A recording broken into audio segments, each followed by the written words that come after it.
Welcome to a really special episode of the Nero Show featuring Patrick and Benji from the Rouge cycling podcast. We're going to take a very different look at the upcoming Tour de France, asking the question which brands have the most at stake when it comes to this event. The boys offer their take on the US gravel scene, and a possible scenario that sees a breakaway league taking off in the Middle East. How is Benji's training going? Has Patrick found any friends in Andorra? And what does the future hold for the boys? Guys, this is an absolute banger of a pod, and we're going to start it with some controversy at the Giro. So it all kicked off at the baby Giro this week, Jesse.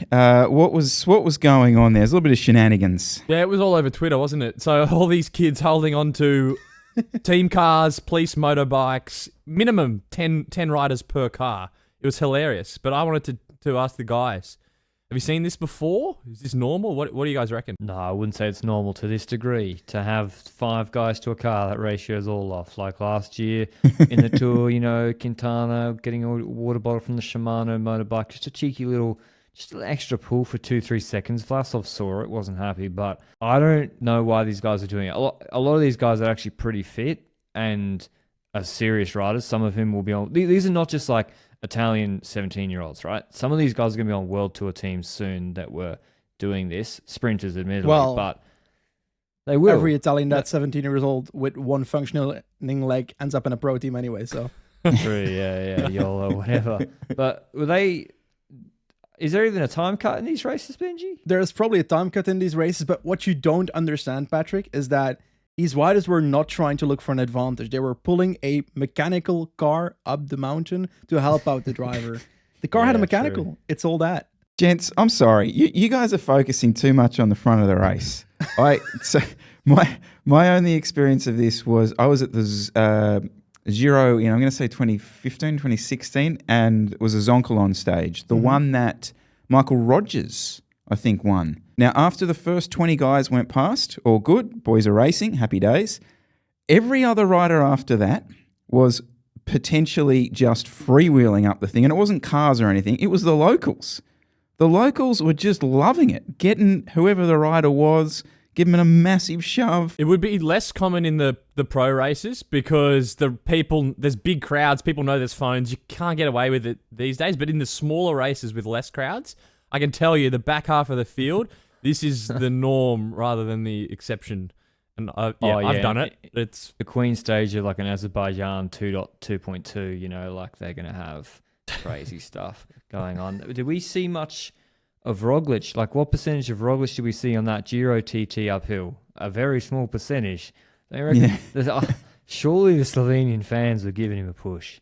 Okay, we're not going to do a Tour de France preview on this pod, boys. But what I thought we might do, which equipment brands do you think have the most at stake when it's coming up to this tour? I would start off by saying that it depends on what stakeholder we're looking at, because I might say something controversial to the equipment gurus that you two are, but I think 99% of the general cycling fan public doesn't give a crap about which bike is winning, which bike is losing, which group set is winning, which group set is losing, which glasses Pogacar has on once he wins on Otakam or whatever. It didn't happen, but maybe in the future at some point. I would say the stakeholders that those companies are looking at and saying, we might lose some reputation to those, might be teams and people in the sport, no? Brands get no credit for victories and success, only for major fuck-ups. That's how it works. Like, if you have a skin suit that makes you go 20 seconds quicker, no one can see that. No one knows you did that work. If a Jumbo-Visma guy collapses in the heat, everyone's going to say it's because you wore a black kit in France in July. What were you thinking? DSM have had heat stroke every Tour de France in their black kit. If they drop a chain, like, everyone's going to say it's SRAM's fault. Even though the frequency of chain drops might be exactly the same between them and other competitors. It's just that's the way it is.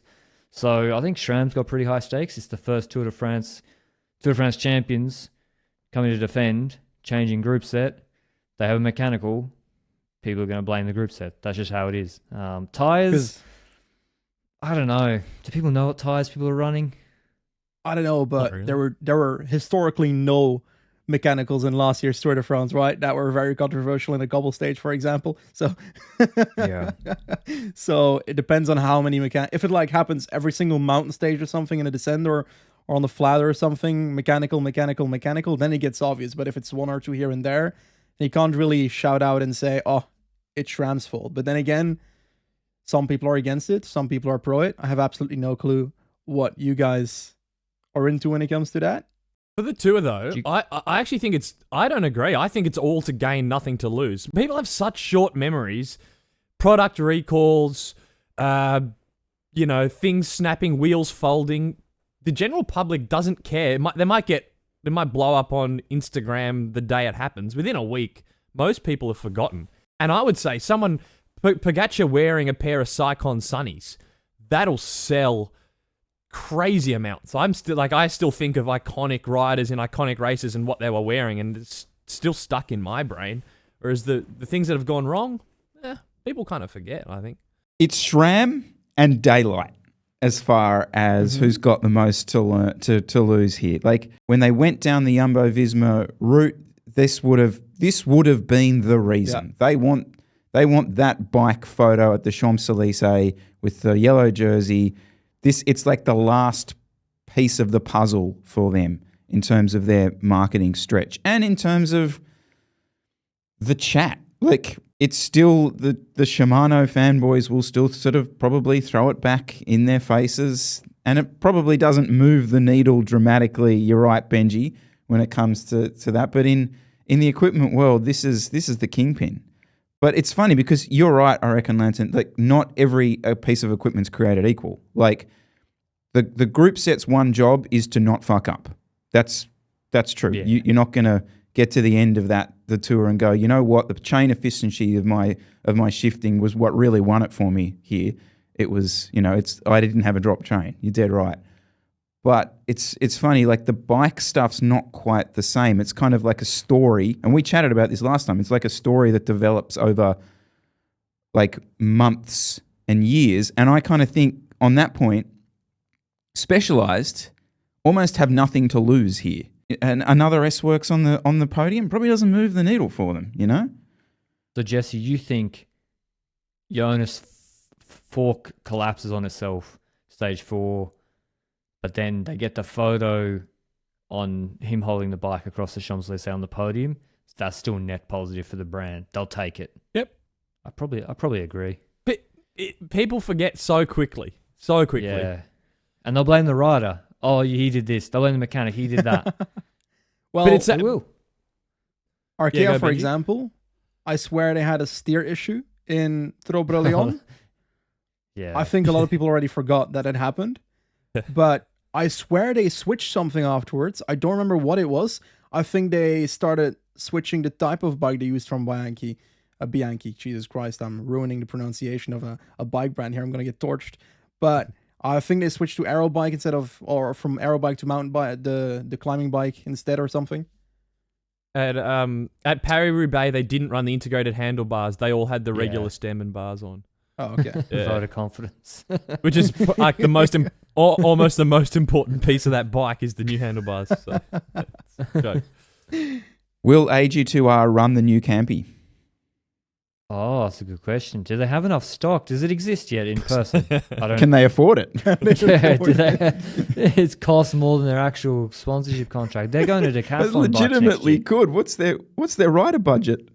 No, they've got a pretty healthy budget. They're just not very good outside of Ben. Do you guys have any all the bike guys? They're using Decathlon bikes next year. The Rysel. The Van Rysels. Are they? Where does that come from? What are those bikes? Has anyone used them?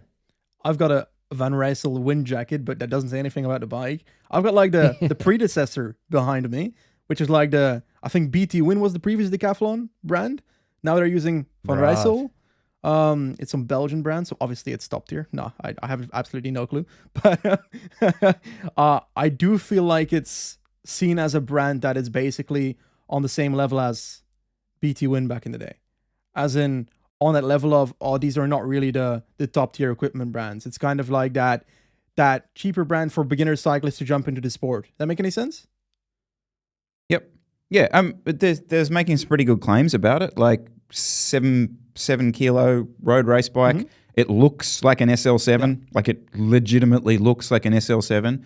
And the reality, like Decathlon have been in the World Tour. They've spent a lot of time in the World Tour. So it's not that dramatic a thing. I actually think it's one of the most exciting things to be happening in the sport next year, to be honest with you. Yeah, so that's, which ultimately I think doesn't see a home for BMC in the World Tour unless there's a reshuffle that I'm not aware Now of. we've got a Tudor. Yeah. Tudor Yeah. got a lot of money. Big Swiss brand up on the up and up. They got a lot of money. They're splashing big cash apparently in the transfer market. And yeah, so they're going to be going hard to be World Tour in 27. I don't know. You can zone out for a bit, Benji.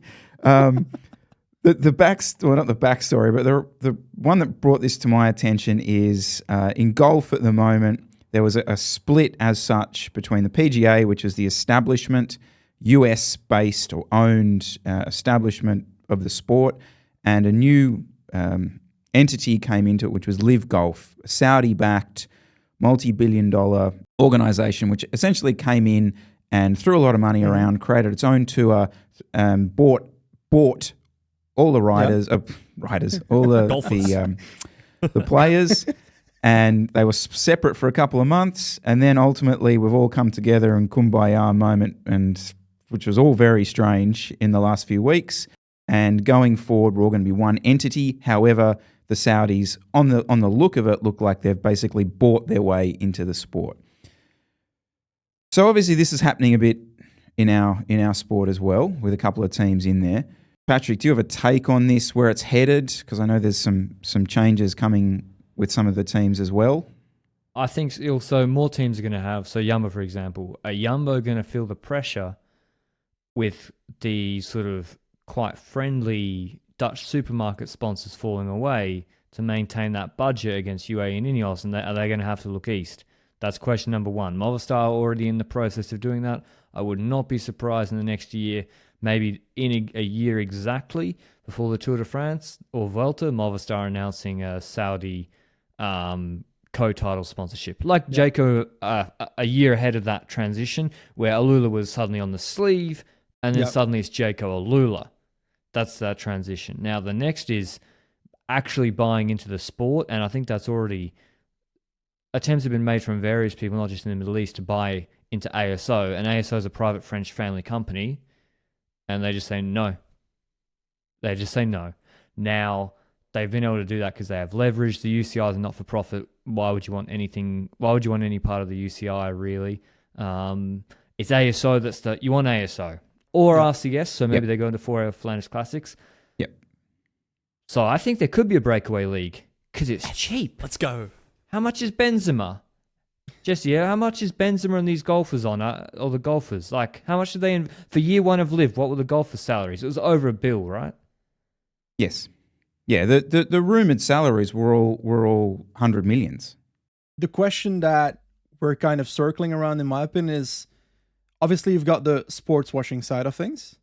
That's one of the major reasons that these Eastern countries are getting into the sport in the first place. And if I take a look at this example, for example, the golf example you put, there's currently something on in the gaming live stream world between the Twitch live streaming website and a newcomer called Kick Streaming, which is basically something that was birthed out of Twitch banning gambling streams. And then a major crypto gambling company started a competitor, Kick Streaming, and is basically buying all the streamers that are top on Twitch to start their own great website. So that's what's going on. It's basically a very parallel thing. And the question then is, does the fact that it's a crypto gambling website, does the fact that it's a sport washing country inflict a major reputation loss versus how much it helps the sport get bigger financially? I mean, fans don't care. In football, right? Aren't fans, all the Man United fans, like Qatar in, right? And Ratcliffe out. Surely if that really mattered, then Ratcliffe's bid was acceptable, then he would be the new owner of Manchester United, and maybe he will be. I haven't followed it closely enough. But yeah, I agree, Benji. And it's also to the Kick example. How long is their cash flow burn? How long can they burn cash while they're doing that? Now, Live, they could burn cash forever. And so what they should do is, it's very simple. I was talking to Jay about this the other night. Set up a new league. No, every rider is contracted to a World Tour team. The World Tour teams don't have to, they can just take themselves out of World Tour and say for a year, there's this new league. We're going to do crits, just crits on motor circuits in the Middle East. The prize pool is $1 million each weekend. $1 million each weekend. Going to pay each team each year $50 million. So, or less, 30 mil on average. So 20 teams, 600 million, no problem. Prize pool's another 200 on top. Bam, 800 million, less than the whole of the Live. You got every team. How long would it take for ASO to fold? With literally every pro cyclist out of the game. Or do what the PGA did and come to the table. Yeah. Like, and I don't know whether this is something you can particularly comment on, but like, is ASO's grip on the sport good or bad? Like to have, I mean, the tour's fantastic. It's wonderful. But wouldn't we be better off with a sport that is more than 3 weeks? I mean, you guys cover the 12 months of the year. I just feel that if there was a bit more of a balance, we had a balance across the majors, whatever it might be called, that the sport would be a bit more accessible and approachable because it's spread over a longer period of time. It's a balance game, I think, because on the one end, you've got the factor that ASO, yes, is hosting Tour de France, is hosting Paris-Roubaix, is hosting a lot of the bigger races, but there's also other organizers doing other races. So you've got this kind of like decentralization, which is on one end good to the point that ASO can't literally decide everything. They've got a major foothold and sharehold across the market of cycling races, but they don't have 100% now, which is arguably a positive thing if you're thinking about the factor of, okay, ASO can't do everything they want, but on the other end, cycling would also be able to do so much more if it was a bit more centralized. If footage rights and so forth were more centralized, if every aspect of the sport was more centralized, if it felt like there was the UCI and ASO kind of like being one thing above all races, then it would also feel like is that a problem? Because then the organizer is the governing body. Well, that's kind of like the PGA, right? The UFC, it's a lot of other sports. I mean, FIFA, I wish it was that way because then I'd have to negotiate one rights agreement. I wouldn't have to talk to 1,000 different race organizers who are like, who are you? Maybe ASO would be like, you know what? Thank you for taking Tadej Pogacar, Remco, and Jonas Vingegaard to the Middle East to race some crits. We're going to have some amateur French riders win the Tour de France, and it's actually going to increase our domestic rights agreement. So thank you for the favor. I don't know, because watts per kilo not interesting to watch. Watts per kilo is not entertaining. If people do 5.5 watts per kilo and it's a great race, that's better to watch than 6.5 watts per kilo with one guy winning by 20 minutes. So I don't know, but I wouldn't be surprised to see. Maybe cycling's actually a bit too juvenile for it in that they don't see the money because they wanted to buy into the PGA because they see it as an investment. It's an investment fund buying into the PGA. So maybe cycling's not in that sphere. But are cycling fans not way more traditional than golf fans? No, I don't know golf. I was literally about to say that probably one of the reasons that they were so interested in getting into golf is you are buying your way into the hardest core establishment US old money. Like this is the Masters, or there's blazers being worn everywhere, like that kind of establishment, right? And I kind of would say that cycling is kind of the ugly duckling, really, when it comes like it's the sort of minnow sport everywhere except for maybe where you live, Benji, but it's not like it doesn't have the same. Shine. Like Sorry, tennis. Tennis as well. You know, like tennis is. You take a client to a tennis match, and everyone's happy, and it's a nice event. So, yeah.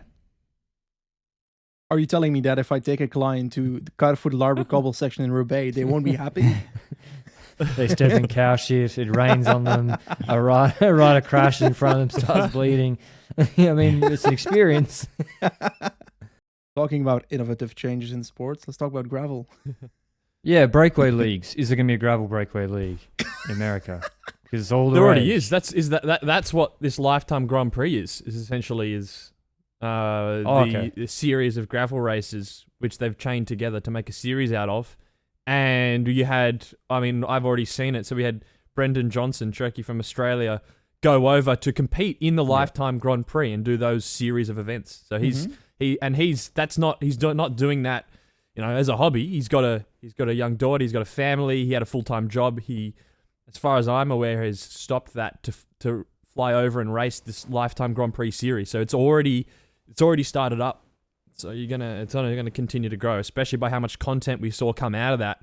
It even on YouTube rivals almost anything on the road in terms of the content's being produced. So that's only going to continue to grow. So are we gonna see an LRCP dirt edition? Like, what are you boys thinking about this stuff? Mate, that gravel ride we're planning and then didn't do. We should, like, business-wise, obviously gravel is a big focus of the brand. So if Benji and I wanted to do ancillary content or in our own riding little lives beside the podcast, and we were doing gravel, that would be attractive to brands with the products they're releasing. People are, new gravel specific group sets. So it's clearly a focus of the brands. Like, there was disc brakes 1. I'm sorry, Jesse. I mourn the loss too. I also am. I know people are like, yeah, team. How can you say team rim brake? You ride disc brake bike. I live in the one country in the world where there's the actual use case for a disc brake road bike. But unfortunately, disc brakes 1. I feel like gravel specific products, that is the next frontier now. Of like, you got to get this, you got to get this, you got to get this. And these events are where everyone takes these events are why you get that bike. Because if you just me and Benji tootling along down the road on a fire trail, get just a hardtail mountain bike, or we'll get I was using a woman's cyclocross bike that a shop couldn't sell because it was too big. It was a giant one, fit me perfectly, Live Brava. But you want to go specific gravel event, and it's a big one, everyone's going to be there. Maybe that's the push to purchase these new products. But I'm not that keen to do a gravel event. I guess it's a safety thing. Are they safer than a road race or a crit? Based on what I saw from Unbound, it didn't seem too safe at the start. The only thing I saw on Twitter about Unbound is people like with ripped open kneecaps and so forth. So I was Really? like, oh God, I'm terrified. I think Thijs Sonneveld on Twitter showed like his knee injury. Yeah. Terrifying. But like, and a lot of people like DNFing and so forth early on. It sounds cool to do. I'd love to do... I'd probably just do a first time trying a gravel ride first before I do a first time trying a gravel event in the future, because I even need to do a road event before I do a gravel event. So it's kind of like the gradual growth in that sense. But I do like the appetite, because I feel like I've come to this point in my life where I'm like, I want to try stuff. And gravel is something I want to try. A lot of people are like, oh, gravel's so cool. I really like doing gravel riding. But I've never experienced it. So I'm like, what is the reason that people love it? What is the spirit of gravel, as they say? Well, that's what Chris and I are trying to essentially figure out. We've done it. We've chatted about it on the show for the few weeks. When we get people on, the guests, we're going to keep asking them about it. Because personally, I don't thought get it. we would say the answer. No, I agree with Jesse. I don't get But it. Like, get a cross country mountain bike. Come on. It is, and I thought it was maybe overhyped. That was kind of my take, I think, last week or a couple of weeks ago. But when we keep seeing the amount of content that came out of Unbound and the brands that are getting behind it, it's clearly there's something there. There's a constant narrative anytime we talk about it that people in the comments, especially people in the US in the comments, will say, the reason this is happening is because of the death of road events, the death of road, even mass participation events. The mass participation event has gone off-road, it's turned into the gravel event, it's turned into Unbound, etc., etc. And there's one every week all over the place. So I get that. But for you, Benji, I'm going to totally push back. Yeah. forget about it, mate. Stay on your bloody road bike, work on your fitness, get it up there, and you've got so many awesome sportives, local club races Europe too. you can get out and do. Like, mate, Liège Bastogne Liège Sportif, that'd be a cracker. You could get around that. Yeah, but the thing is, and I've got living where you are, we would hear this constant thing living here, right? And it used to shit me all the time. All these little races would be oh, Belgium's so cool. It's so awesome. You can race every day and it costs €5. Oh, it's so awesome. It's so awesome. And I hated it. But you live in the absolute heart of it. Don't sell out on me, Benji. Don't sell out. it's like All right, rant over. what a rant. Oh, deep in the heart. But I will say, is it that we're all kind of thinking about stuff that is not necessarily in our neighborhood? As in, for example, I've got a long list of things I want to do, from literally riding up the Oude Quatermont next week for a second time in sunny conditions, because I've done it in rainy conditions, and then comparing the conditions, to, for example, in a year and a half trying to Everest is already on a plan. Like, I've got hundreds of ideas listed out, and gravel's on that list because I want to try something different, and I kind of want to see where that goes, if I enjoy that or not. You know what the one thing is that is not on my list? Any race. I don't know why. Belgian Kermesse. I have zero. Yeah, get him in a pro commerce. Zero things on the list where it's like competitiveness, because I feel like my competition at the moment is against myself and not against others, if that makes sense. Lame. Fuck off. No, you're wrong, because you'll do a race once and Don't you'll you- be like, shit, that was fun. What a rush. And you'll get into it. Yeah. I Yeah. rode Swift races and that was really fun, but I think I'm too scared for doing it outside at the moment, because obviously my technique is not there yet, stuff like that, bunch riding is not there yet. So I think the reason that I don't have it planned is because I'm too fearful right now to have it set out for me. Yeah. Don't you think gravel in these countries you just mentioned, Australia, the UK, America, what do they all share in common? Majority of the public don't like road cyclists very much. So first of all, there's a big barrier to training safely on the roads, unless, like we did, you just cut your teeth, in the 2000s and 2010s, before cycling was that popular, on the roads, and you just become accustomed to it. And then you come to Andorra and you see people riding in the middle of the lane and you're like, are you not aware you're about to die? And they live in this little utopia. And also the cost of road closures, or just not being... I'm pretty sure there was a charity ride in the UK that raised millions of pounds for a cancer charity or charity, that they couldn't even close the roads for a day. A big historical one in the UK. And so it's a lot easier to close a farm road in the middle of who knows where. So that's number one. And then there's the safety element, that it's people who are less comfortable on the road maybe. It's easy to do a gravel ride. So I think they're the factors. But that being said, even in Spain, just down the road, Valverde on the same day as Unbound, Valverde won the Spanish version of Unbound. And there's influences there. So in Spain, it's being pushed too. He's getting paid a salary by either Canyon or Movistar. He's wearing Movistar kit to be a gravel privateer. Well, not a privateer, for them. So that's where I want to go. That's what I actually want to chat about. So a gravel pro. Mm-hmm. Have any of you heard numbers on what that looks like financially? No. I couldn't tell you what Valverde's on. If I had to guess, 350, 400. Yeah.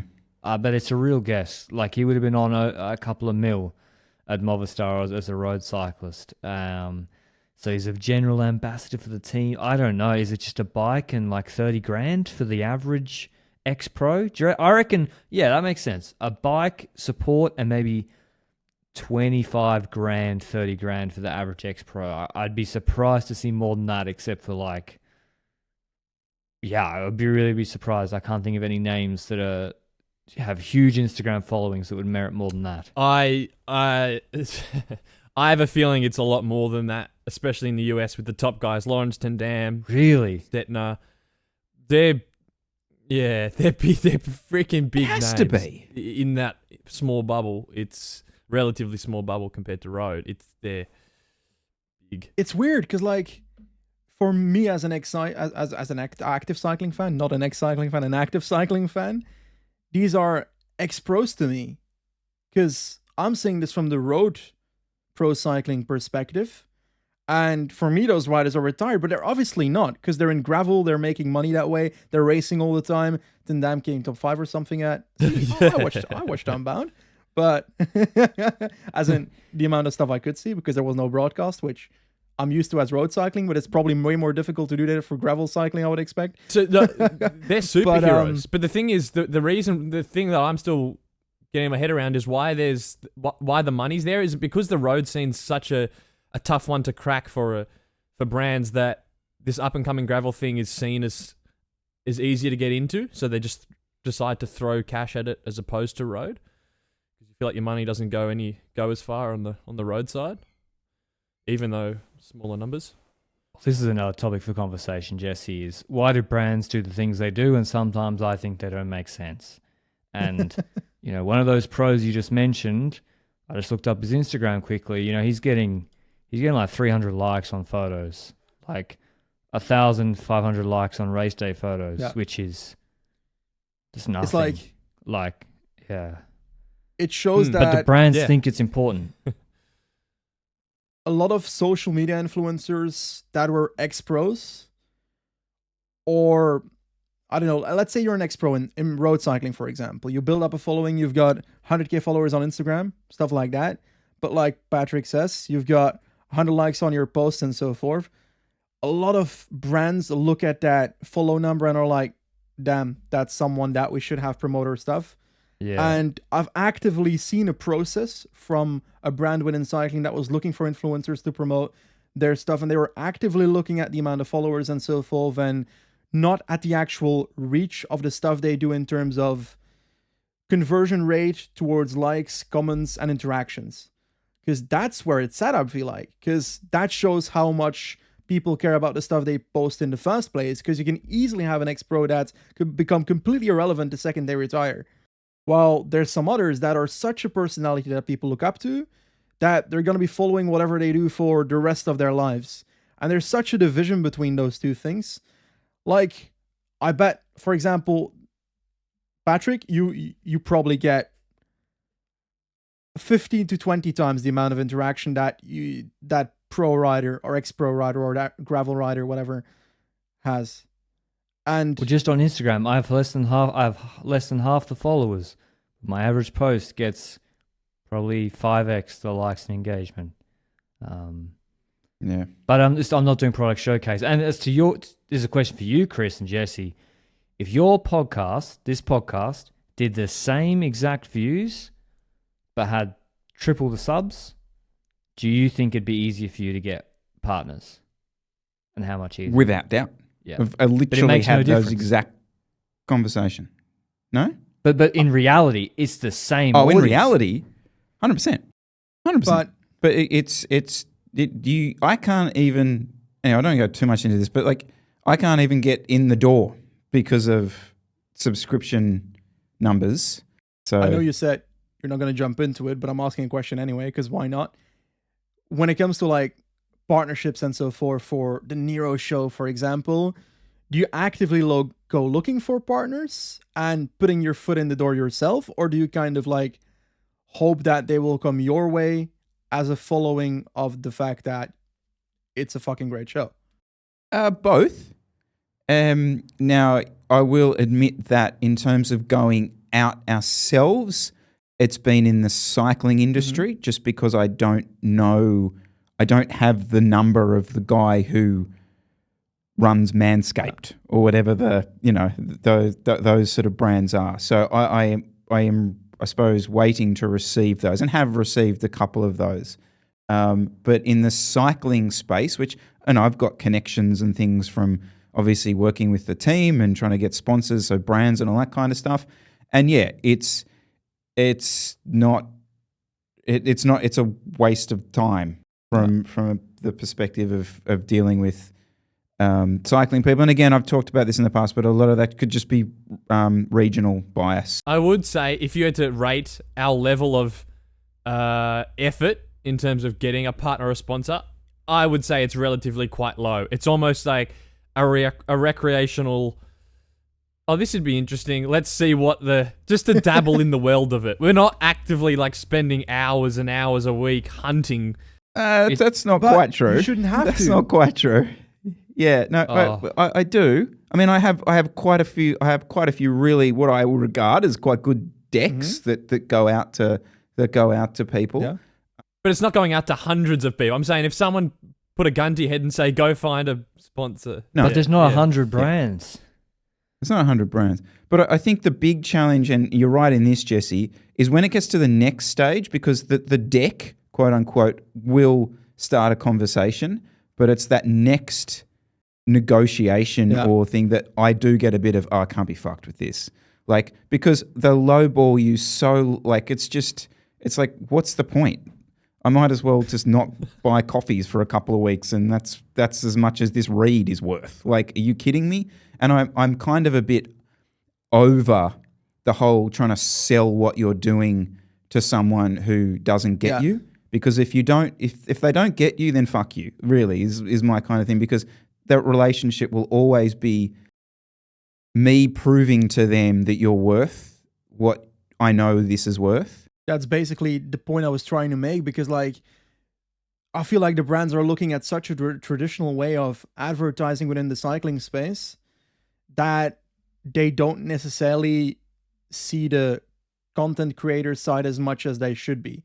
Because if I was a brand in cycling and I've got equipment and so forth, I would look at the Nero Show and I would be like, okay, those guys have a lot of following, and that seems like a perfect space to do it, because you two are personalities on that channel. And people trust your opinion because you're brutally honest on that podcast. And therefore, that seems like a good place to do that on. And I feel like the marketing people that are in these brands don't necessarily understand the cycling industry enough. Do you think there is a bit of, oh shit, I'm not sure what they're going to say. Not going to touch that. Maybe. Potentially? That's what I always think with the cycling podcast. Like, they were all, like Daily Telegraph journalists. They're a little bit older than me and Benji. I think sometimes, brands, if the marketing person isn't a hardcore fan of the podcast, they might just, who are you? Click on the first YouTube video. It's two guys who look like they're in their early 20s in their house. And they're like, is this really? Like, we're going to put our brand on this? Like, maybe they think that. So yeah, it could, and that's where maybe, if you maybe a bit older, so there's a bit of a disadvantage there. Maybe that's also maybe in my head. But yeah, I think some of the brands are struggling to delve through what's real, like, because podcasts, there's no visible metrics. What's the actual engagement? Who is Chris Miller and Jesse Coyle? Like, because your show right now is probably, I can't see your podcast numbers, but I can see because of YouTube numbers and the comments on the YouTube numbers, how many views it's getting. It's a top 5 weekly cycling podcast in the world. Yeah. And there's no way they treat you that way. They'd be like, this is just like a hobby that you two are doing for fun. Exactly. So is some of this... Which you might be doing at the moment. It might be the case. I do feel that some of this podcast stuff is a bit fake. And by that, I mean, like,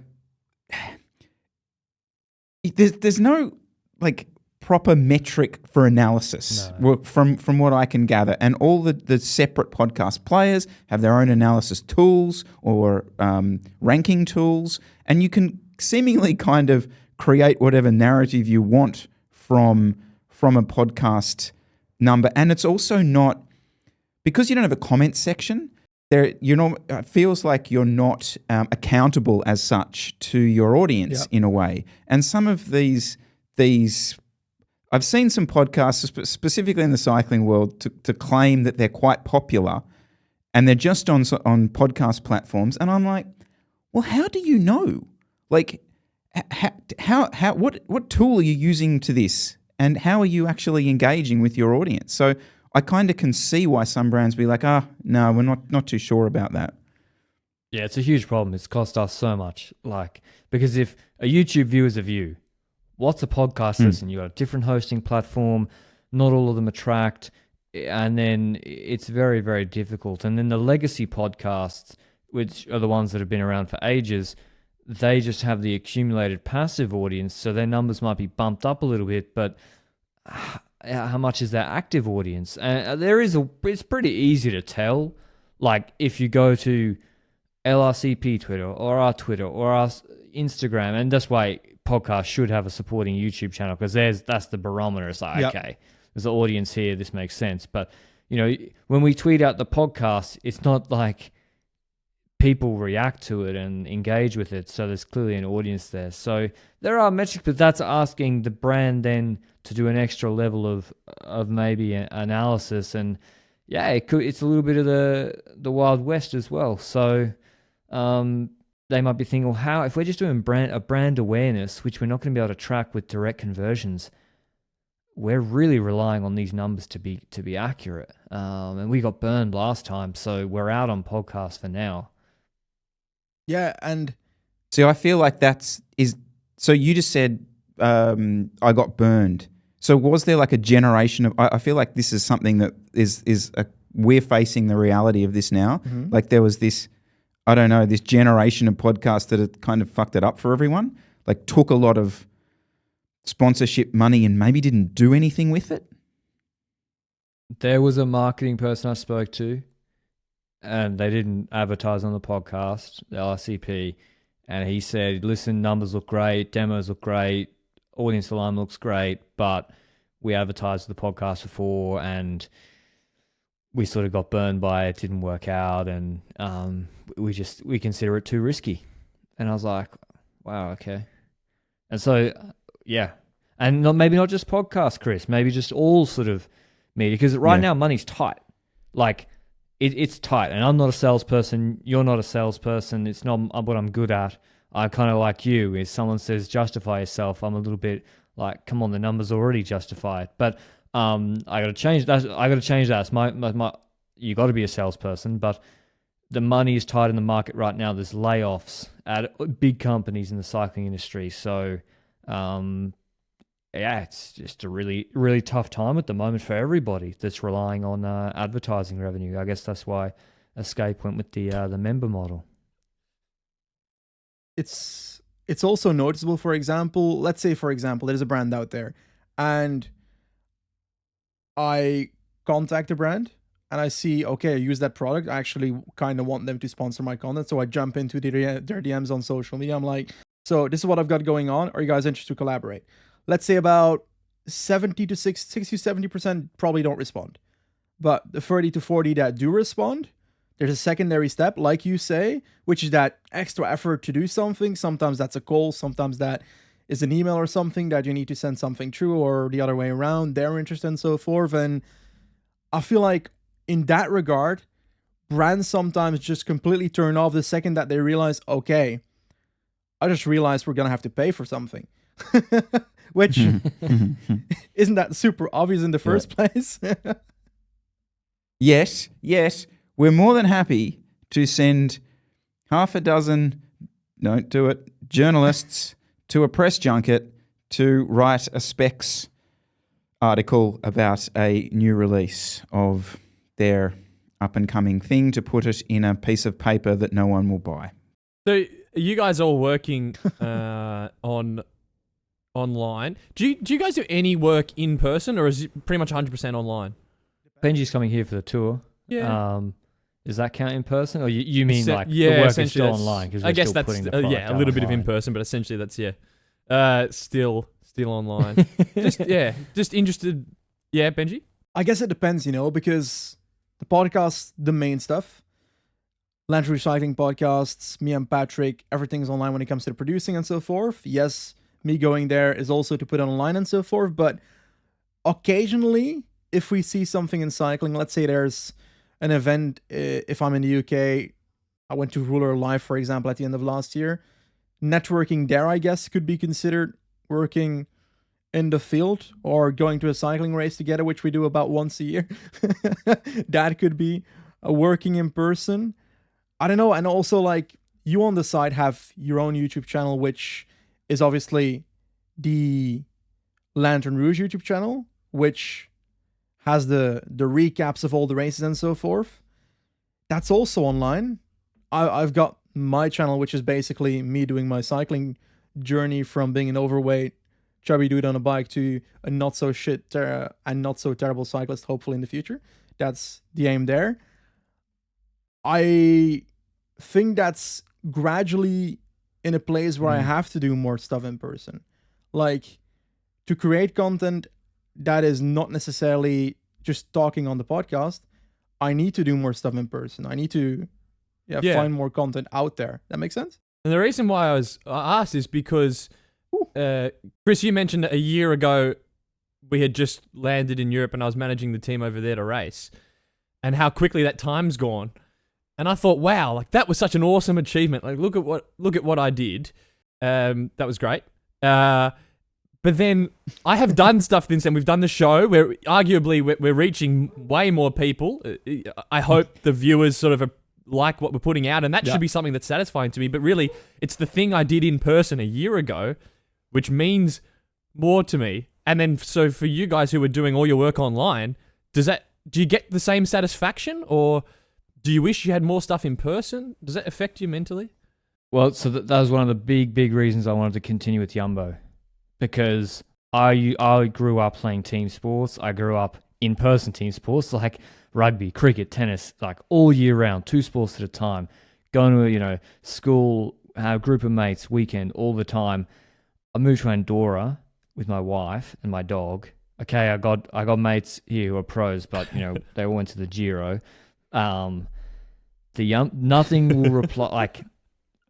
And Jay's a bit. Very good. That was his idea of the breakaway league with the Saudi money. It wouldn't surprise me. Go on. The work with Jumbo, going to Catalonia on stage 1, being in the car, and then when they actually won the stage and going crazy in the car, and everyone feeling good, and that morale is really hard to replicate online. Like Benji and I, with LRCP, and with his channel and with Lanterne Rouge YouTube channel, like it's a crazy success story, but there's no like victory. Like say the Tour de France preview we do next week. Okay, it does 25% more views than last year and listens. That's really good.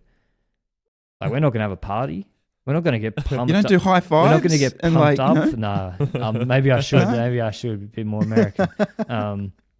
You know what I mean? And that's why I do that in-person thing that you're probably missing, Jesse. And remember, I do like to have both. And I'm not someone who grew up completely digital as well. I'm kind of the transition generation. So both is good. Obviously, you need online for scale and reach. Like, you need that, but a bit of both, I think, is good.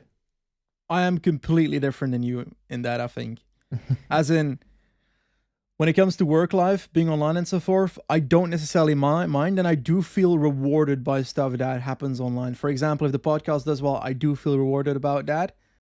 But I also have the opposite side where, while my personal life is occasionally rather online, in the sense that people that follow the podcast can follow my personal life on all my social media, so they know what the fuck is happening in my life. On the other hand, I do feel like my personal life is still that bubble where I can enjoy the achievements in my personal life on the side. And that's a division for me, personal and work necessarily. Even though, let's be honest about it, I love cycling so much that half of the time it doesn't really feel like work. Sometimes the Tour de Romandie and so forth does feel like work. No offense to the Romandie, but that's we didn't cover it this year. Well, see, I don't work anymore. Culled it. All offense intended. Do a better race. But that's kind of the part for me where my achievements in my personal life are super important to me. But on the other hand, I do feel rewarded by the online stuff. And yes, there's moments like, for example, we went to Budapest last year at the start of the Giro, for example.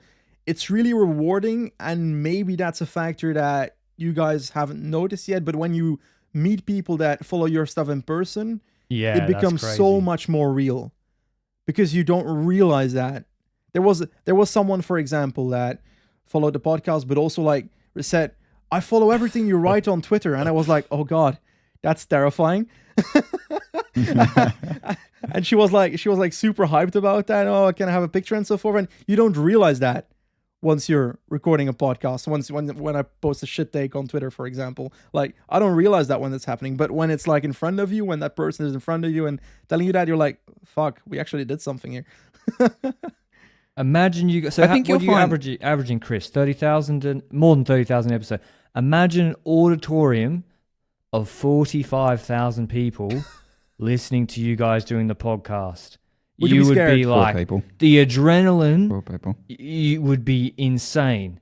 And that's why even meeting one person in real life, they say, "Hey, are you that person?" And it's like that's. I agree, Benji. Great for bringing up. That's really really rewarding. And you guys could go to Unbound next year and 10, 50, 100 people will be like, "Love the show, love talking shit." Yeah, 100%. You want to talk about a bit of training, Jesse? Is there any YouTube videos left to make, actually? I haven't done one for about 2 months. I'm done. That's it. Well, that's the Everything question. to be said, I've said that I wanted to say, and now I'm like, crickets on my YouTube channel. Like, I'm gonna fight back on that, mainly because I'm doing it at the moment, but also because I think it's underrated that people want to see content from different people. As in, if I watch someone cycling training, I see someone cycling training, I'm like, oh, he's doing it that way, he's going through that experience that way. What is the other person doing, for example? Oh, this guy is super fit, he looks nothing like me. Oh, there's this guy over there that is overweight, kind of like myself. How is his motivation going? How does he keep it up? How is he able to get out of bed, get on the bike every single time? And I think, therefore, it is important that different people do the same kind of content, because not every person will look at content and say, that's me. That makes sense? I think journey content. But like, what can Dylan Johnson do now?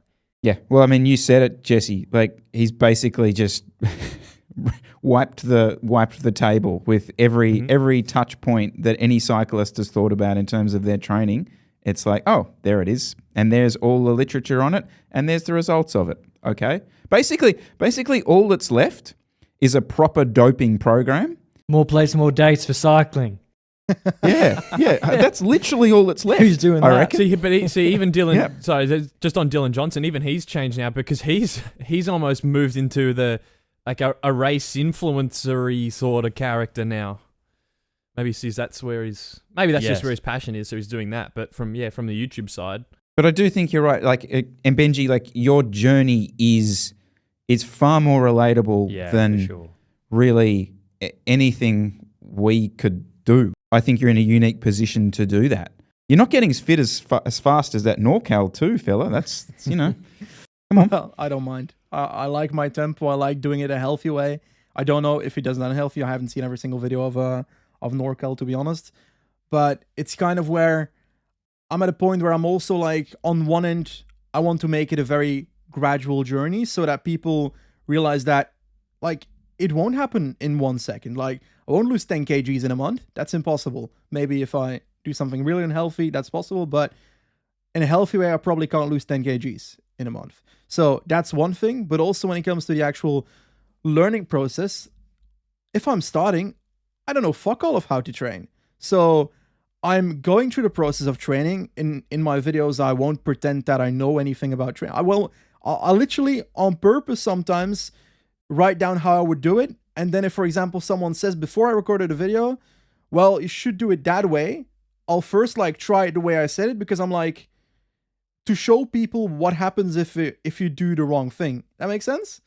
Because like, I want to go through it in the most natural way possible to show the process of like making mistakes towards a better healthy life in cycling, my cycling journey. And yeah, I don't know where my point was going, but that was my take.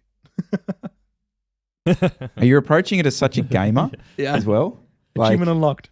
that exactly. And like, that's quite different. Like, most people, and myself as well, like, everyone just started writing. Like, there wasn't any thoughts of this being this mass journey to success, unlocking achievements as you went along. It's also, it needs to be content there, because I've always got the issue in life that whenever I'm doing something, because I've got this content creator thing in me that I've always wanted to make content as a passion. So I always try to make content out of everything I'm doing, which is probably an unhealthy lifestyle. But when it comes to the cycling journey, I didn't do it last year when I lost 20 kgs. And after that, I kind of regretted it. But on the other end, I also knew that I didn't have the confidence to be on screen on a bike during that process in the first place. So I grew into that confidence and started doing it in January. And now I'm in this place where I'm doing it, but I'm like, I want it to be a gradual journey, but every episode needs to be entertaining to the point that I can have a title that is click-through rate well. I need to have a topic that spices it up by the end of the episode so that the storytelling of the episode is good. So, for example, my next video is an update on my training so far. If I just go over my last 3 months of training, it's just a video of me talking to the screen about my training. Meanwhile, I found 2 challenges to fit in Do that the training recap once, and then I can roast it. I can't roast you riding up a climb. I can roast you putting what you've done out there. Well. You're thinking about your content already, see? You just got to do it again, mine. Jesse. GCN style. Just make the same videos again. That's what Dylan has to do. Dylan Johnson. No, because they do like top five tips for, and they still get big views. The same video for they've done before. So, I mean, listen, you kind of don't want to do that as like a creator. You don't want to just make the same video again. And I was even thinking, okay, like say I did a Trainer Roads podcast. I'm not sure the direction of that. Say I wanted to come in with a competitor and the co-host was Matthew Hedgeborough, the chief performance manager at Jumbo Visma. Like, you can't get a bigger source of authority in terms of training. I don't know. I was thinking, after week 3, what would we talk about? Yeah, but we've already told you how to set your zones. We've already told you how to eat. Like, what is the runway of that pod? when it comes to creating content in that sense, the stuff you were saying, for example, the ideas are over. I disagree because I think that the platforms are changing, as in the way people want the content to be given to them is changing. As in, obviously, you've got the shorts coming in, how you can transfer certain stuff to shorts that I'm not 100% sure of in that specific content, but I do feel like there's always an iteration of making the content better from what it was before. The pacing of the video, stuff like that. I guess that's what that's what Trainer Road do. You're just saying the same thing over and over again. And the audience probably still appreciates that. I mean, you can hear something once, but if it's something that's ringing true for you, you can watch the same sort of genre of video 30 times over and still enjoy it. But like, for example, with that training director thing you're talking about, Lanterne, like, it's not necessarily what his tips to put out, it's his brain. So a video of him analyzing something is what I would find interesting, not necessarily just saying what I can read in a training book, in first year of university. But what's his training brain, his analytical brain, applying that to a case study, which I guess is what the Trainer Road podcast kind of is doing. It's just case study stuff. But none of those guys are really know too much about what they're talking about. But if you got someone with a PhD and 15 years of World Tour experience analysing Benji's training, there's a video I'd watch. Well, that doesn't necessarily mean they know what they're talking about. Yes. Plenty of overtrained World Tour pros. That's the thing as well. And also, plenty of pros also who turn off the Garmin, go do their own training because they don't trust what the program says. No, that was the other thing I was going to catch myself on and say, generally these guys have PhDs are so far down a specific rabbit hole in one specific area of training, and that's why they're not, by definition, coaches, because coaches need to take in a breadth of stuff and give best practice, whereas some of these guys, even though they're academically super tuned on, as coaches, they're not always the best because they're too niche in one specific area of sports science. And that's generalization. There are obviously some really smart guys that coach well, but generally you find when you've been just stuck in research for decades. I'll give you an example of that, but you can probably guess the rider. But yeah, one trainer or coach, he's just zone 2 aerobic. That's his thing. Zone 2. You're going to do 3 months in the off season. You're going to do 30 hours a week. Zone 2. And zone 2, by the way, upper zone 2 for a pro is really hard. They're going fast. Like for a bigger guy, it's like 320 watts. 35k an hour. Yeah. Do that for 30 hours a week, right? And you do no over-unders. You do no sprint work. And then I've seen riders go to that team. They've had a punch before. And some of the riders that I think follow that program closely, wow, his kick's not as good as he used to be. Wow, he can't respond to surges so well. He seems to just be able to, he can ride threshold for a long time. Don't get me wrong, his FDP is fantastic, but in race. So that stuff really happens even at World Tour level, Jesse. Exactly what you're saying. Thought it would, but yeah. Do you get any pushback about not having a history in the sport in terms and commenting on it? Or is that a rabbit hole you don't really want to go down? No, I mean, not really. Yeah. Not on the pod, because why would you listen to someone for 45 minutes to then say, you're an idiot, you guys are slobs who never raced? Like, that's like, well, you just wasted 45 minutes of your time listening to us, who's the idiot? So no, the pod is like, if you're here by now, then you think there's some value in it. Twitter, Twitter's a bit different. It's an open forum for people to spread their thoughts. I like it's all right, but go Benji. I need help with Twitter, but go on. It's visibly the people that don't necessarily consume the content that you make thoroughly. They just see one tweet that they're triggered by, and they respond like, "Okay, and how many Grand Tours have you won?" Something like that, and then Patrick can respond, "I've won too." But like there's that factor, but I would indeed say that on the podcast it's not really not that many people. I think I've seen like one or two comments like that in the last 2 years or something, so that's definitely not there. But yeah, Twitter is you stopped Twitter again or what? I'm really disappointed that you disappeared again. Yeah, you came in hot and I haven't seen you recently. I'm disappointed. I got scared, boys. I got scared. I got scared off it. There's a lingo to it. For starters, I just shouldn't have said anything. I should have just listened to Jesse in the first place and just been a bystander and just sat back. But then people start asking you questions, asking your opinions on things, and I just sort of started throwing a few things in. And then I noticed this thing that doesn't seem to happen anywhere else or any other platform, but I get mentioned in things. And then am I then meant to give my 2 cents on the thing I'm then mentioned on? Is it rude? Is it rude not to reply to the thing? And then I feel ultimately I feel like the people on Twitter are just a lot smarter than me, or the way they seem to like portray themselves on Twitter. I write my tweets and I'm like, oh, that sounds dumb, and there's just no value add to it. So I've completely backed out of it. I got myself into a little bit of a thing with some people in Melbourne at one point, so Really? that ultimately scared me off. Oh yeah, our mates down there. But I don't know. So Benji, you're the biggest sort of sun in my orbit when it comes to Twitter. Like, how did this happen? I'd say that there's some type of method to it, but it's nothing crazy necessarily. I think it's actually, the simple fact is that you need to be overly active. As in, I'd say 2 years ago, let's just say 3 years ago, I had about, in January 3 years ago, I'd say 3,000 followers on Twitter, for example, 2,000, 3,000, because I wasn't necessarily posting daily stuff about cycling yet.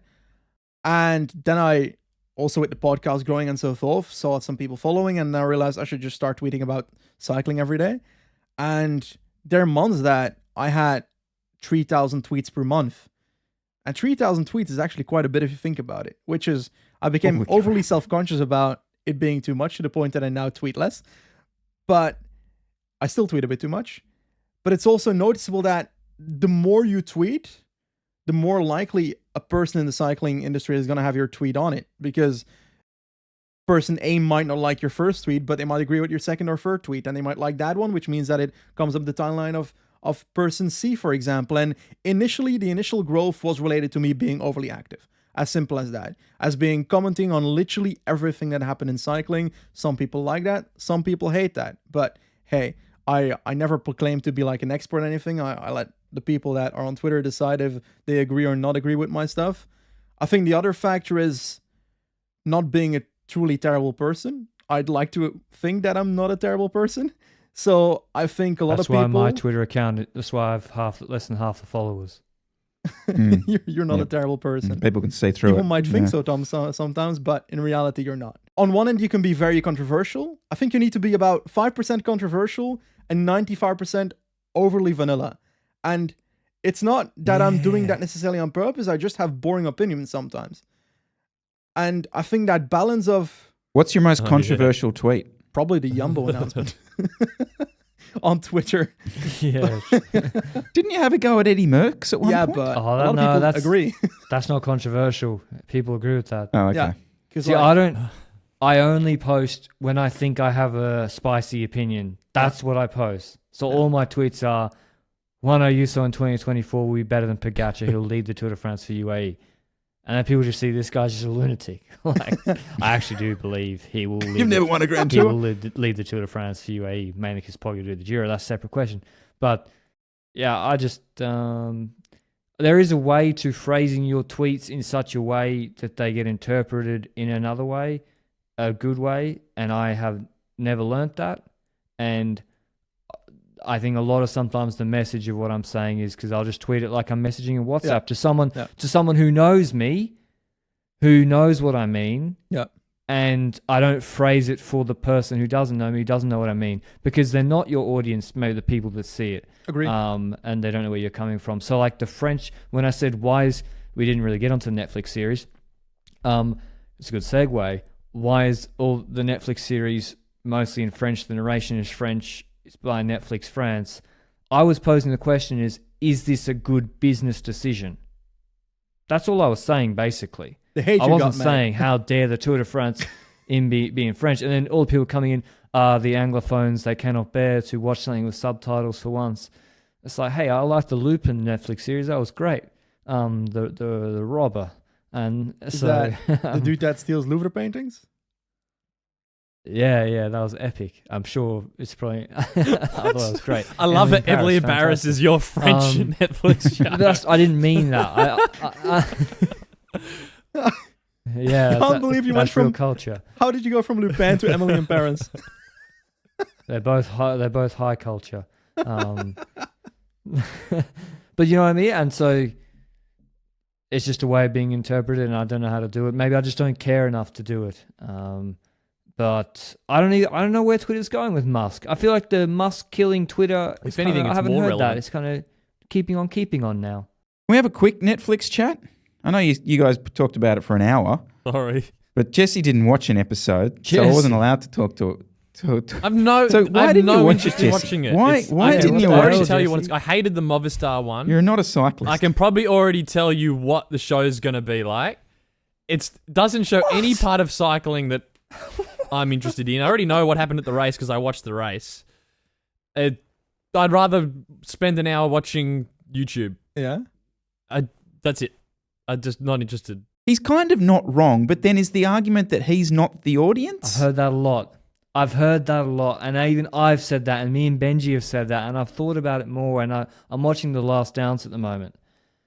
Surely people who watched the Jordan era of the Bulls, who watched every game, who are ardent basketball fans today, enjoyed that series. And I think they did. And I'm sure someone who, my wife would enjoy that series as a series about a competitive person and just the whole story behind it, the challenges, etc. And so it does both. And so isn't that the benchmark? Sorry, did you guys enjoy watching it?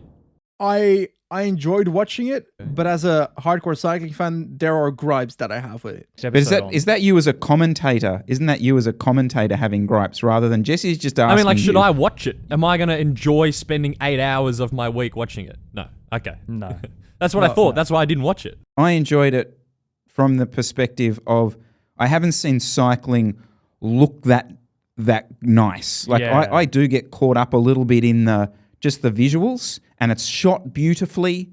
Like the shots of the Champs-Élysées, I don't know what drone or whatever they're using up there, but that was just sensational. I mean, the bike footage shitted me, but that's because I'm just someone who edits bike footage a bit. You guys talked about fake narratives and things on your show. And also because there were real narratives that could have been in there that they didn't use. Like, spoilers, Jesse. the Bettiol versus Paulus thing from stage 4 in the... Did you watch a couple stage of the Tour de France? Where Bettiol started attacking while Paulus was ahead and basically removed the potential chances of Paulus having yellow jersey and so forth. That was major drama. Like, and Netflix has recorded that drama according to Vaughters on Ruler Live. He said that. So I'm kind of like, why is that not in the show? Tears on the bus. Yeah. There's tears on the bus. Why is that not on the show? While, for example, they have to invent the plot of there's actually being a fight between two riders for the podium where it's like minutes difference between the two. I'm like, I'd rather... Obviously, it's not comparable because it's a different team and they had to get every single team in the continent for when we can talk about whether the format is actually good and whether they should have predetermined riders before the race starts and so forth. But all that aside, I feel like I don't want an extra fake narrative if you can give me an actual drama that happened and that I didn't see in the show. Well, they admitted this, I'm pretty sure, this week, the producers. They made it more vanilla because they wanted team buy-in for the next year and to build trust. And not just with the teams they have on board, but with UAE and Pogacar, who's the Verstappen, the big fish they want on. And so, I looked through that, no one looks bad at any moment, really. Yeah. No one looks bad. And I'm sorry, people look bad across 3 weeks. Good people get angry, get upset, make mistakes. And that's what I was looking for, that stuff I haven't seen in a Vel on YouTube video. I haven't seen in my own highlight cut. I haven't seen in a team's behind-the-scene documentary their press officer approved. I was looking for the raw stuff of someone getting mad, upset, and then resolving that. Sorry, man, like that was my mistake. And I feel like they went really softly, so they didn't alienate the team's riders. Because listen, these riders are already pretty like they're not like the F1 guys who are like, oh, the Netflix boom's there. Let's actually say something interesting deliberately. Or I hate my teammate. Yeah, like to wind him up. It's like you see Roglic, the first thing they say, can you state your name? He's like, this is so stupid. And he probably, it's like, well, okay. Like they're probably working with pretty difficult material too. 100%. You know this, Lanterne. Like cyclists, pro cyclists are so self-conscious. Everyone's walking on absolute eggshells. There is very, very few exceptions to this rule. Like Peak Sagan, not walking on eggshells. There's not many others. Like, and to then expect these people to be charismatic, not only charismatic, but then also show the warts of war in that circumstance. Like I heard you guys talking that Van Aert was pissed off after that he wasn't shown in a good light. I mean, come on. That was like the softest little dabs about him. And ultimately Drive to Survive works because you have rivals and sometimes the rivals are teammates. It's even better. Yeah. And unfortunately, I don't know, it's just the nature of the sport. Maybe it's the nature of like the year-to-year contracts. No one wants to, make a noise. And I realize that she is not the audience, but I sat down with my 9-year-old daughter who watched Drive to Survive with me. And by the end of it was like, I want an orange car because I want to be like on the team McLaren, like that kind of, so cool, knows the drivers.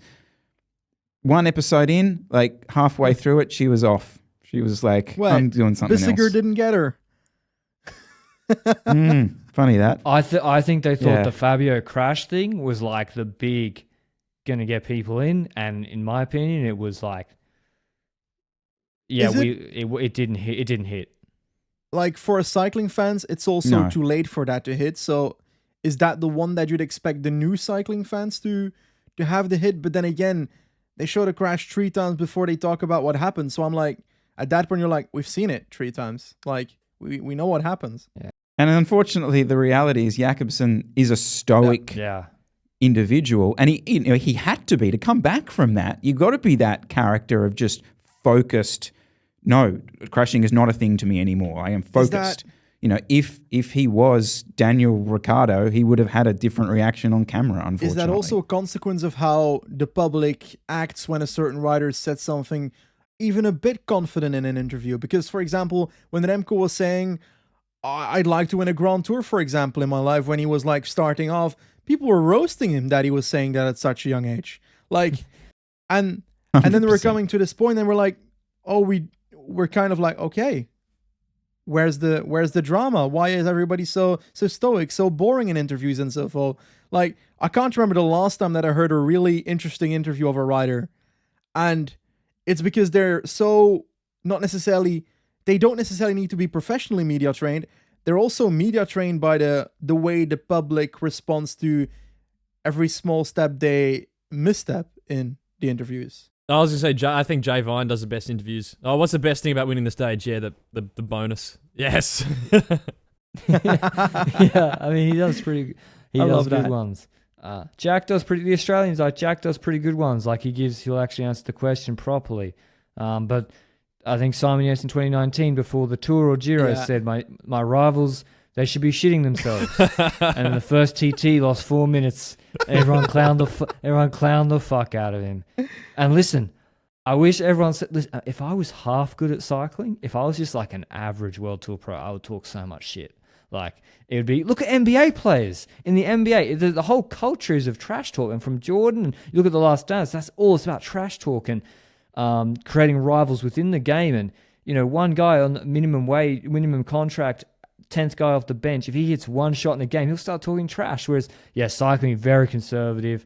Even Cav, he had a mechanical in the ZLM Tour the other day, talking about the sprint. He saw the cameras coming over. He stopped his conversation with the mechanic. Yeah. So that him talking about what went wrong with his cassette or derailleur was not picked up. And this is Cavendish in his final year, and he still is like instant automatic reflex, zip lips when that camera came round. The world's changed when a big bunch sprint finishes and the first 3 or 4 guys who cross the line are like patting each other on the back, congratulating each other. Or like, 20 years ago, that would have been a very different conversation for the 800 meters past the finish line as it is now. And look, don't get me wrong, sportsmanship, massive part of sport, huge part of me growing up as there's always that moment at the end of a race or end of a game where you go up, you shake the hand of the opponent. I'd just love to see a bit more fuck you at the end of it instead of the... Definitely amongst the juicy And guys. there's the whole... Where's the look? Where's the look moment?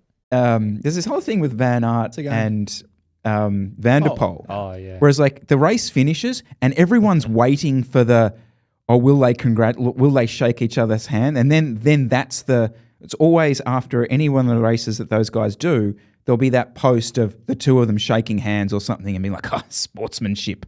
I'd just love to see the opposite once. The problem would be the commentators wouldn't know what to do. They'd be stunned mullets if anything actually happened interesting, because the commentators, they wait for that moment where something nice happens because it's easy to commentate on. Whereas if there was anything half interesting, I think half the commentators would be, know what to do. I think They'd criticize them, actually. Yeah, exactly. Like Mads Pedersen once he was really pissed off in a race. The Giro, maybe, really cranky. I think he'd got pipped in the sprint the day before. Interviewer asked a really bad question. Mads just gave him a scathing response. It was actually he does give, the Danish guys actually pretty, they'll tell you what they think. And like the commentator at the time was like, oh, you shouldn't be that, it's unprofessional, like you should be nice to everybody. I was like, should you? In life? Like it's a nice ideal, but should you be nice to everybody in top sport? Benji, I've brought this up a few times, and I don't want to shit too much on cycling commentators, but I only experience the English version. Is it different in French? Is there French. More nuance to it? Like, is there a different style? You think I listen style? to French commentary, my friend? Benji can't speak French. I don't know. Give me. Oui, je parle français. Maybe is there a Flemish one? I don't know. So, first of all, Belgium's split in 2 parts. We've got, it's not split, but I know you got your Flemish speakers French and your French speakers. Then we got some Germans on the right side to spice it up even more. Let's just say that I'm in the Flemish part. So I'm basically Dutch speaking, but with a very bad accent to the point that Dutch people have no clue what I'm saying. We've got separate commentators. We've got Sporza. And I'd say it's about the same. And like, before I start roasting commentators, I'd say that it's probably an underrated job to talk 3-4 hours over a cycling race. But now let's talk roasting for a second. As a consequence of that being 3-4 hours, they probably tend to fill time saying stuff that they're like doing consciously, and they're like spewing out a fact that is not really a fact, that is not true at all, just in there. And as a cycling fan, that's super triggering, of course. And in Belgium, there's the incredible Belgian bias on the live broadcast. And when it comes to like the international broadcast, you see that in other countries as well. But it's very noticeable because like, the one thing that always is kept in mind is, for example, the Imola World Championships. We had Alaphilippe up front, Roglic and Wout van Aert behind after Wout van Aert had worked for Roglic at the Tour de France, blah, blah, blah. And Roglic didn't take over, didn't really work for Wout van Aert. And Belgian commentary was like, Roglic should be riding the entire race now for Wout van Aert as a payoff for what he did. Facts. And we're like roasting Roglic straight up during that broadcast. And that's also very triggering. But I'd also say that my biggest gripe with commentary is that when they're not really saying anything, as in they're either repeating the same thing the entire time, or they're talking about, oh, this rider has been preparing for this race her entire life. She's so ready to win a race like this. And then every 10 sentences is like, oh, this rider, she's trained so much on the time trial bike. And I'm like, I want to know what's going on in the talk about what's happening in the bloody race. Because, like, they're sometimes too friendly to the extreme where... And you've got this in women's cycling more than you've got this in men's cycling, which I think is a bit slightly misogynistic, in my opinion. That are, like, overprotecting female cyclists. And I've heard lots of female cyclists also talk about that they don't necessarily like that aspect. They can't do anything wrong, like, almost. Well, you can't criticize bad tactics. It's like they're professional athletes. Yeah. There's no tactics necessarily discussed that are bad. Like last year, for example, SD Works had horrible tactics in some races, and you never hear that in the commentary. And in men's cycling, you also often don't necessarily hear that. I feel like sometimes you do hear them sometimes sprinkled in, like things like, oh, I didn't expect to see that team do that thing. But loads of the time, there's so many tactical stuff going on, and then I'm asking, is that because they're scared of hurting these riders' feelings, or is that because they don't see it? What's the structure of it? Is it a play-by-play commentator and one other like color person who might have been a former pro? Yeah. Or is it what's the actual on-camera structure? That's the basic structure of most cycling commentary broadcasts. Yeah. And then maybe two pros, kind of like the Mets. The Mets broadcast, God forbid the Mets, it's the worst team to follow right now. But yeah, they got Steve Cohen, professional broadcaster, play-by-play, and then two ex-players from a heralded Mets team. I see. From my take has always been that I don't feel we need the play-by-play, especially in that longer section. We need to remove that the person who is. Then they don't need to be former pros or anything like that. Just try and remove that structure of the person who's going to just talk about the people who are in the breakaway and that kind of stuff, and create a little bit more of I hate to use the term, but like a bantery type narrative to the whole thing. I think there's also people are reluctant to criticize tactics because of their competency, maybe. Like they don't really know what's going on. Yeah. Like, for example, the horrendous crash of Gino Maeda when he passed away this week. Magnus Sheffield actually crashed before him. There's no footage of those crashes, but the commentators never noticed that Sheffield was with the Group 2 over the top, was not with Group 1, was not with Group 2, was not with Group 3, and was not across the line 5 minutes after the finish. And no one noticed. And I was like 100% he's crashed. And so already I was like, alarm bells. And so, but it's easy to say that from talking in your Discord, on Twitter, not having to talk. It's a tough job. You maybe have a producer in your ear saying we're going to commercial in 2 minutes. it's a really tough job. I've never done it, so it's easy for me to criticize. It's also probably a thankless job. People will remind you probably on Twitter very loudly if you fuck up. Not so many people saying thanks for such a good job on hour 3 to 4 of the Balwaza tour today. And also, I think a lot of commentators also get like shit on just for a way their voice sounds, for example, and stuff like that, to the point that must hit your self-confidence a lot as well. I'd written down here in the notes, Benji, we need to do a pop culture lesson for you. And I don't remember why I put that in. I have this memory of listening to you guys talking on some podcasts a number of times, and Patrick would bring up a reference to a very, very important movie such as Talladega Nights. What is that? Or even like a Zoolander or something. Well, first of all, of the 2 movies that you just said, the first one I've never heard of. The second one I know exists, but I have never watched. I have seen. You've never seen some Will Zoolander? Ferrell movies, I'm pretty sure. As in, yeah, I've never seen Zoolander. I'll watch it. I promise Benji, you. just I name will some watch big it, Twitch and I will streamers, report and back to you. you'll make Chris sound like a massive But- boomer to anyone under 20 that's watching. Yeah. Flip the script on him. That's actually a very good idea. Or, I don't know, major like YouTubers. Who's Logan Paul, Chris? Domestique for a starter? Not sure. Might as well Yeah. be. But I'd say that when it comes to these movies, like, I've seen Will Ferrell movies, but they're just not the ones that Patrick talks about. Maybe he's just getting old. I am older than Benji. I'm showing my age maybe. But when Benji gets here to Andorra, I'm going to put a cougar in the car and be like, you want to be a man? You want to drive fast, boy? Get in that car, fight a fucking cougar. Drive it. What is the reference? See, that's just... Yeah, see, exactly. If you see the movie, it'd be very funny to you. And like whenever I put a Star Wars reference or a Lord of the Rings reference or a reference like that in the podcast, the other end of the podcast gone. has no fucking clue what I'm True. talking about. So Lord I of the feel Rings like, are a bit better. really now. Like, not that strong, but, you know, Viggo Mortensen, good-looking man. Orlando Bloom, good-looking man. You're 14, you don't know which way the world's going. Yes. Yeah. Sorry, just to review, you had a... Okay, yeah, all right. Lord of the Rings, yeah. All right, I think that might do us, guys. Benji, Patrick, thank you so much for joining us. Obviously, I'll drop links to the boys' show. Huge couple of weeks coming up for them with the tour. That is the place to go for all your information and Baby Yoda spotting. Thank you, gentlemen. Thank you, Jesse. And we will see you real soon.